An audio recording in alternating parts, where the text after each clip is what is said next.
관심이 집중되었던 것이 있죠. 4월 10일 총선이었습니다. 우리가 이제 당락은 다 결정됐어요. 출마한 국회의원들만큼이나 국민들 또한 이번 선거에 관심이 많았던 것 같아요. 왜? 투표율이 높게 나온 것을 통해서 우리는 그것을 알 수 있습니다.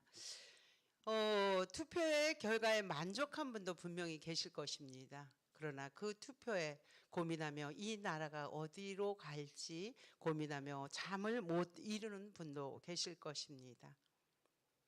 그러나 이 당선된 의원들, 여당과 야당은 꼭 기억해야 될 것이 있습니다. 국민들이 국회의원 선거 투표에 원한 것은 나라가 더 투명하고 더 건강하여 어떻게 하면 살기 좋은 세상으로 우리가 행복하게 살았으면 좋겠다 하는 것이 관심이 밑바탕에 깔려 있어야 됩니다. 그러나 정치하는 분들은 출세와 명예와 권력에 자신의 만족에 집중해서는 안 된다는 것입니다. 우리 국민의 관심이 어디에 집중됐는지 정치인과 협치를 이루어야 된다는 것입니다. 그러나 이것이 국민들만큼이나 의원들한테 관심이 있을까요? 그들 여당과 야당은 자기들의 수, 또 자기들의 영향력을 발휘하기 위해서 기득권 쟁탈전을 할 것입니다. 국민한테 이로운 것보다는 자기네 표를 위해서 자기네 입지를 굳히기 위해서 목소리들이 작지 않을 것입니다. 오만과 편견을 버리고 국민들이 진정 이 땅에서 얼마나 힘든지 그곳에 관심을 가져야 되는 것입니다.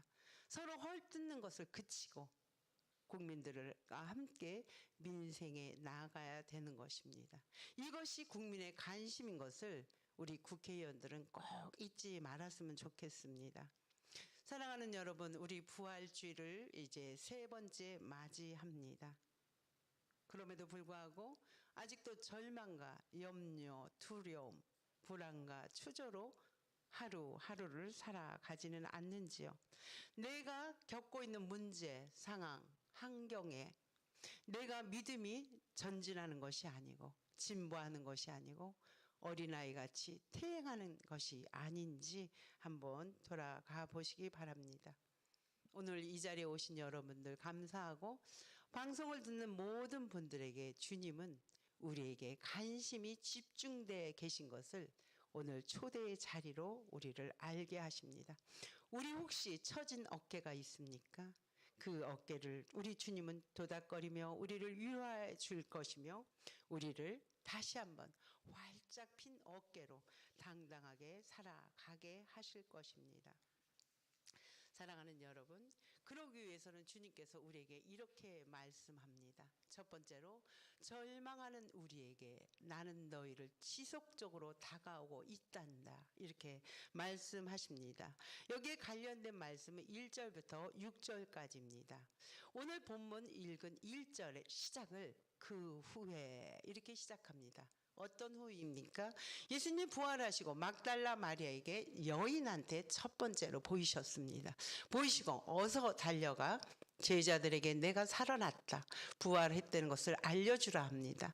그러나 그 제자들은 그 소식을 듣고 오히려 두려워서 유대인들이 두려워서 문을 있는 문들을 꽁꽁 잠그고 있습니다. 그러나 예수님이 그곳에 들어가셔서 그들에게 평강이 있을지어다 성령을 받으라 말씀하십니다. 그런 예수님께서 그 제자들 가운데 도마라는 사람이 보지를 못했던 거예요. 나는 보지 못했기 때문에 믿을 수가 없습니다. 그 제자들 중에 한 사람이 얘기를 합니다. 그 소리를 우리 주님은 영이기 때문에 시공간을 초월해서 듣게 됩니다. 8일이 지난 후에 그 제자들한테 주님은 갑니다. 도마야, 네가 나를 못 봤어? 내 옆구리 흉터난 것에 손을 놔봐. 그래서 예수님의 흉터와 상처와 옆구리를 만지게 됩니다. 이랬던 제자들 후에, 그 후에라는 뜻입니다. 이렇게 예수님을 만났으며 이들이 예수님의 이 땅에서 죽기 전에 했던 유언을 들어야 되는데 어떤 상황이 벌어집니까? 두 번이나 만났던 이들이 부활 후 예수님이 어떤 상황인지 모르지만 이들과 함께 예전같이 함께하지 않았던 것 같습니다. 눈에 보이지 않으니까 두려웠겠죠. 베드로가 언제나 대장 노릇을 합니다. 베드로가 제자들에게 얘기한다. 야, 우리의 꿈은 끝났어. 우리가 바라던 예수는 없어. 우리 꿈은 이제 안녕이야. 우리가 이전에 했던 어부 생활, 그곳으로 돌아가야 돼. 갈릴리로 돌아가야 돼. 갈릴리라는 그 호수 안에 지역이 여러 군데가 있습니다. 긴네렛이라고도 하고 티베리우스도 하고, 그것을 갈릴리를 얘기할 때 특히 그 지역 중에 하나 디베랴 바닷가로 이들이 간 겁니다. 다시 자기의 고향들이죠. 성경은 자세하게 얘기하고 있죠. 베드로, 그다음에 세베대의 두 아들, 다른 두 사람, 예수님을 만났던 나다니엘, 또 예수님을 직접 만졌던 도마까지 7명도 나도 가겠다. 베드로 너를 따라가겠다. 3절을 보면 알 수 있습니다. 속전속결로 이루어집니다. 그 제자들은 어느새 갈릴리에 가서 다시 어부 생활을 하고 배잡이를 하는 거죠. 고기를 잡으러. 이들은 전문가 중에 전문가였습니다. 어부로. 그러나 그들이 밤이 새도록 고기를 잡았는데 고기는 한 마리도 잡히지 않았습니다.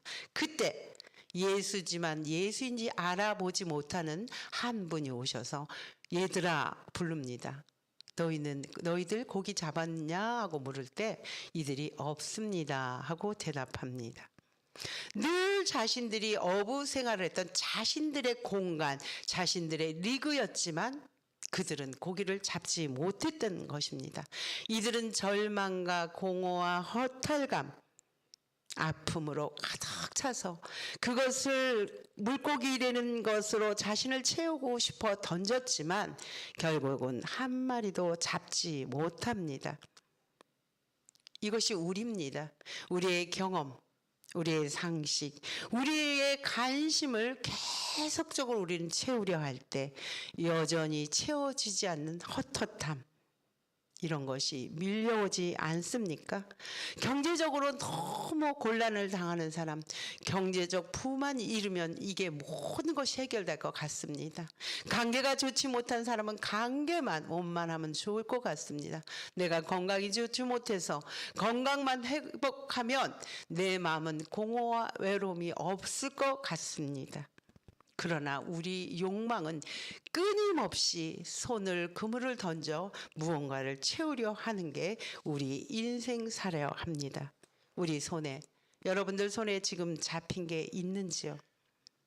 사랑하는 여러분, 우리 인생은 이렇게, 주님 없는 인생은 우리의 손으로 잡았을 때 다 빠져나갈 수밖에 없는 그러한 인생입니다. 빈 그물이라는 것이죠. 그러면 우리를 무엇을 해야 되는 것입니까?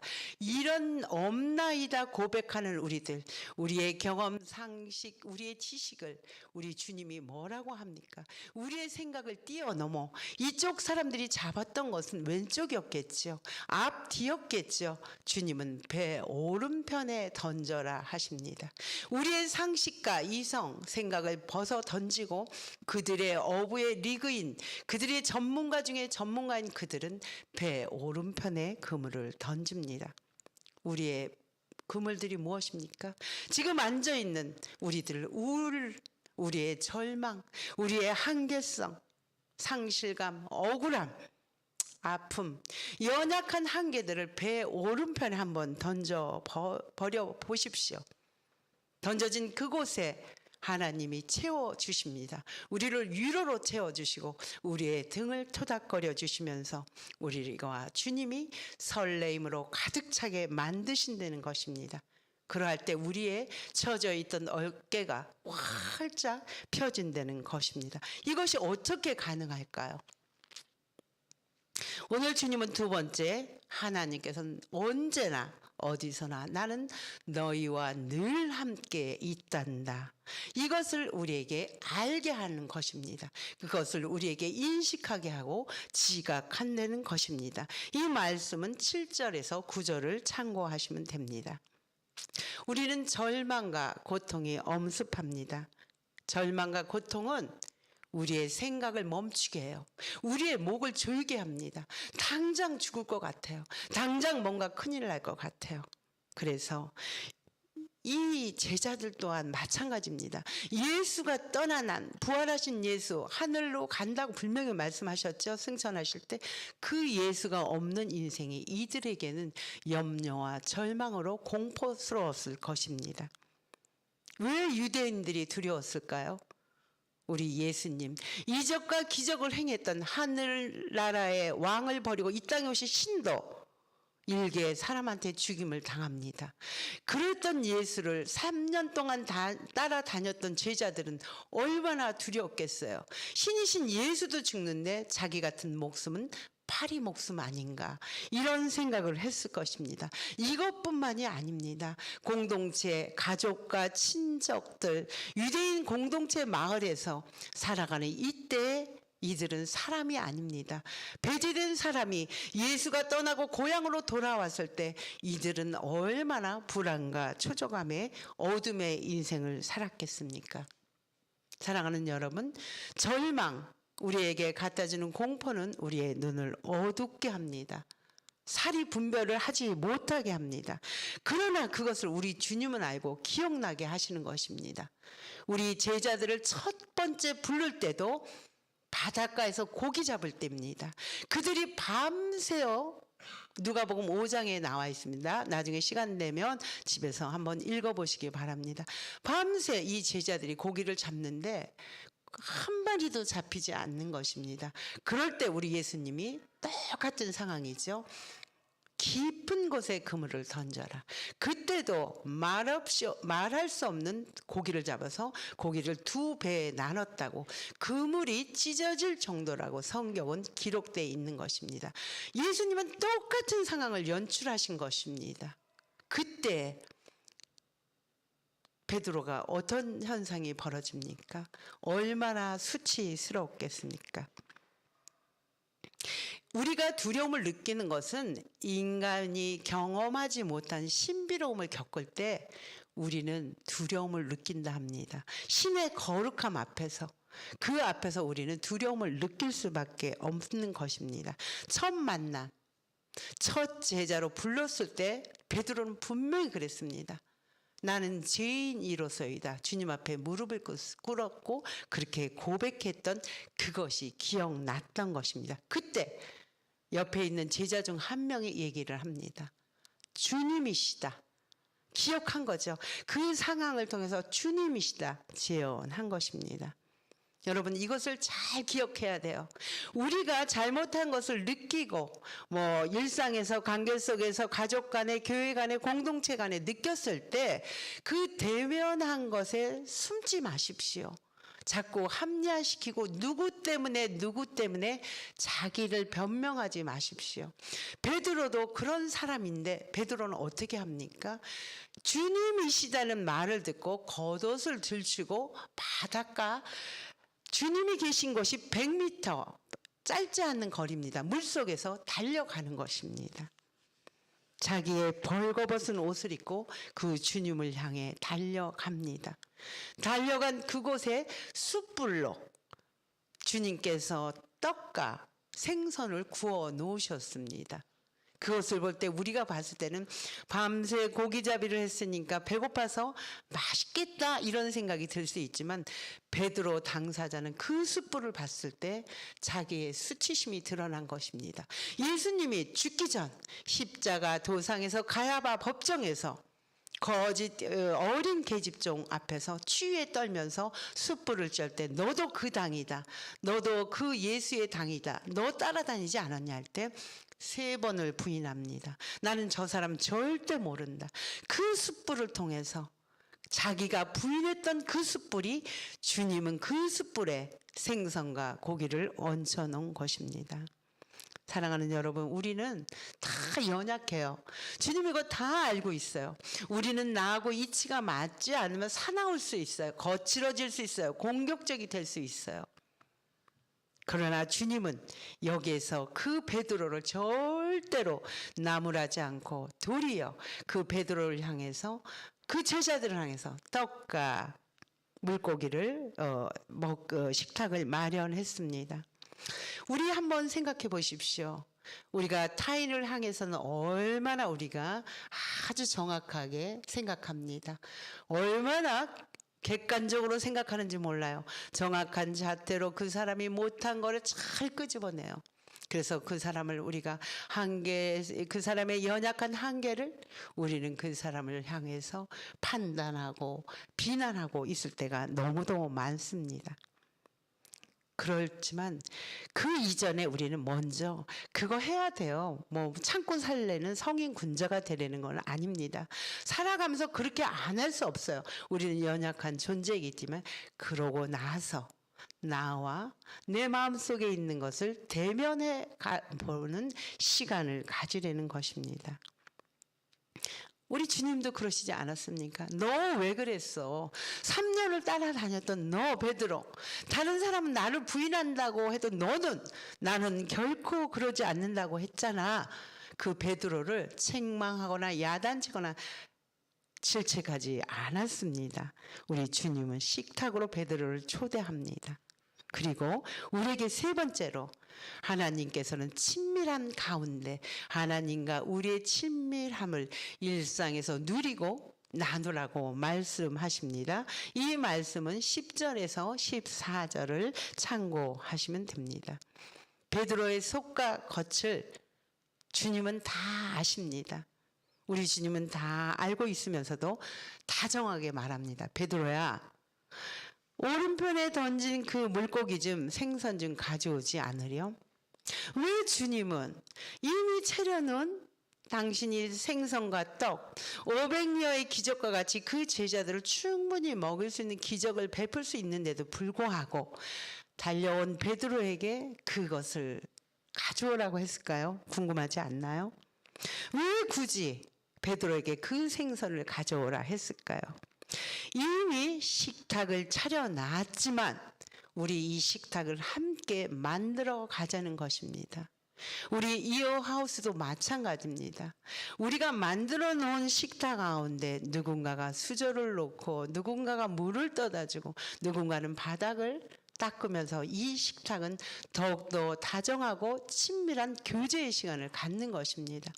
우리 주님은 혼자서 그 식탁을 다 차릴 수 있어요. 그러나 주님이 완벽한 식사는 무엇이냐면 우리와 함께 이 세상을 만들어가는 것이 완벽한 식사입니다. 베드로가 잡은 일상의 삶의 자기의 결실문, 이것이 우리의 믿음 생활 아닙니까? 하나님을 만났을 때 신비로움, 경이로움, 그것에 만족해서 나 혼자의 그 신비의 세계에 빠져 사는 것이 아니고 그것을 갖고 배에 올리고 또 그물을 올려서 물고기를 가져오는 우리의 배려와 우리의 헌신과 나눔의 사랑을 우리 주님은 우리를 통해서 너 것을 갖고 함께 나누자는 것입니다. 사랑하는 여러분, 우리 신앙은 신비입니다. 우리 주님이 부활의 주님을 만났던 걸 잘 기억해 보세요. 처음에는 막달라 마리아한테 보였죠. 두 번째 제자들한테 가서 말씀했어요. 보였죠? 시각으로 보였죠? 청각으로 들었죠? 그 다음에 어떻게 하십니까? 토마에게 내 옆구리에 흉터난 것을 만지라 했습니다. 촉각입니다. 점진적으로 만졌죠? 보았죠? 들었습니다. 그러나 오늘 속에서는 일상을 함께 나누자는 겁니다. 미각 함께 먹자. 후각 냄새를 맡자. 이것 오감을 경험한 이 신비로운 이것을 너희들만 누리는 것이 아니고 생동감 있게 움직여라. 배에 올라가라. 배에서 그물을 올려라. 이러한 헌신의 수고가 우리에게 필요하다는 것입니다. 그럴 때 주님은 얘들아 와서 아침 먹자 하고 부르십니다. 성경은 예수님께서 먹기를 탐한다고 나옵니다. 성경 곳곳은 창세기부터 끝에까지 이 먹는 이야기 스토리가 참 많아요. 너무 많기 때문에 여러분들한테 다 일일이 말할 수 없습니다. 그만큼 이렇게 먹고 사는 게 중요하다는 것입니다. 이 식탁이 우리의 가장 일상적인 생활이라는 것이죠. 식탁이라는 것은 우리가 사는 삶의 축소판 이라는 것입니다. 여러분, 축소판 우리는 누구랑 먹습니까? 우리는 어디서 무엇을 먹습니까? 무엇을 먹었는지. 이것을 주님께서 이 땅에 오신 목적을 한 문장으로 말씀하려면 하면서 이번에 우리 장신대 교수셨던 김호경 교수님이 예수식탁 그 책을 내셨는데 거기에서 한 문장, 성경을 한 문장으로 답할 때 밥은 먹었니? 이라고 하십니다. 또는 밥이나 먹을까? 우리 예수님은 이 땅에 오셔서 밥은 먹었니? 밥이나 먹을까? 이것이 압축된 한 단어라고 합니다. 저의 개인적인 얘기를 잠시 하겠습니다. 저희 아들이 저는 너무 궁금하고 알고 싶은 게 많습니다. 그러나 기숙사 생활을 하다 보니까 소식도 못 듣고 어떻게 생활을 하는지 떨어져 있습니다. 군대 간 것 같아요. 그래서 이 아들에게 궁금한 게 너무도 많고 또 학교 생활을 이렇게 했으면 좋겠다 권면한 것도 많습니다. 그러나 이 아들은 너무 바빠서 카톡도 보지도 않고 전화로 오면 짤막하게 끊습니다. 그러나 이 엄마는 그 궁금하고 하고 싶은 말이 많은데 가장 짧은 단어 사랑의 표현이 있습니다. 밥은 먹었니? 밥은 그때그때 꼭 챙겨 먹어. 밥 잘 먹어야 돼. 이 말을 합니다. 이게 무슨 소리죠? 사랑한다 내 아들아. 이 소리입니다. 제가 우리 엄마한테 들었던 소리입니다. 그러나 그때는 철이 없어서 그냥 귀찮고 짜증나고 맨날 저 소리만 하라. 밥 먹으라는 소리만 하나. 알았어 하고 인상 쓰면서 했던 그 시절이 기억이 납니다. 밥은 먹었니? 밥부터 먹고 해. 우리 부모들은 그러기 위해서 이 땅에 오신 것입니다. 우리 주님은 그것을 넘어 영원한 생명을 주기 위해 이 땅에 오셨습니다. 우리 주님이 주는 것은, 우리 엄마가 주는 것은 극한적이지만 주님은 영원한 생수라고 합니다. 주님이 주시는 것은 우리의 생명을 살리는 양식이라고 합니다. 우리 주님은 세상에서 가장 무시당한 죄인들, 세리, 창녀들과 늘 즐겨 마셨습니까? 무엇을 마셨겠습니까? 우리 주님이 그들하고 먹을 때 시장판에서 그들이 죄인들이 먹는 게 얼마나 진짜 하찮았겠습니까? 그러나 누구와 무엇을 먹는 게 얼마나 중요합니까? 사랑하는 여러분, 밥 드셨습니까? 누구와 함께 밥을 드셔서 여러분 마음들이 따뜻해지셨습니까? 따뜻한 밥을 누구와 나누실 때 여러분들의 냉랭한 마음이 따뜻하게 녹아내리는지요? 우리는 좋은 음식을 먹을 때, 좋은 사람과 먹을 때 마음이 따뜻해집니다. 그러나 우리는 그리스도인입니다. 이것을 넘어, 먹고 마시는 것을 넘어 떡만 갖고 사는 것이 아니고 하나님의 말씀을 먹을 때 우리는 품격 있는 사람이 되는 것입니다. 또 우리는 누구와 먹을 때 우리의 품격이 드러납니다. 돈 많은 사람, 또 힘 있는 사람, 권력 있고 명예 있는 사람하고 먹을 때 우리의 품격이 절대 드러나지 않습니다. 주님과 먹을 때 우리의 품격은 드러납니다. 주님이 누구시죠? 말할 수 없는, 갚을 길 없는 아주 진정 그런 분들한테 시원한 냉수 한 잔 준 것이 주님과 함께 먹는 것입니다. 내 주변에 울고 있는 자 있습니까? 아파하는 자 있습니까? 슬퍼하는 자 있습니까? 고통 중에 있는 자 있습니까? 그들을 대접해 보십시오. 그럴 때 우리가 품격이 높아지는 것입니다. 우리의 인격이 사람 냄새가 나고 사람 됨됨이가 돼서 예수님 닮은 품격의 사람이 되는 것입니다. 마가복음 2장 17절은 이렇게 말씀합니다. 이렇게 죄인들과 창녀와 또 그때 시대의 돈을 세리쟁이죠. 그들과 식사를 즐겨하는 거예요. 죄인들이죠. 그랬을 때 바리새인 서기관이 이렇게 얘기합니다. 너희 스승은 왜 저렇게 죄인들하고 먹기를 즐기냐? 그럴 때 주님은 이렇게 말씀하셨습니다. 건강한 자에게는 의사가 필요 없다. 나는 병든 자를 고치러 왔다. 다시 말해서 나는 의인을 부르러 온 것이 아니고 죄인을 부르러 왔다.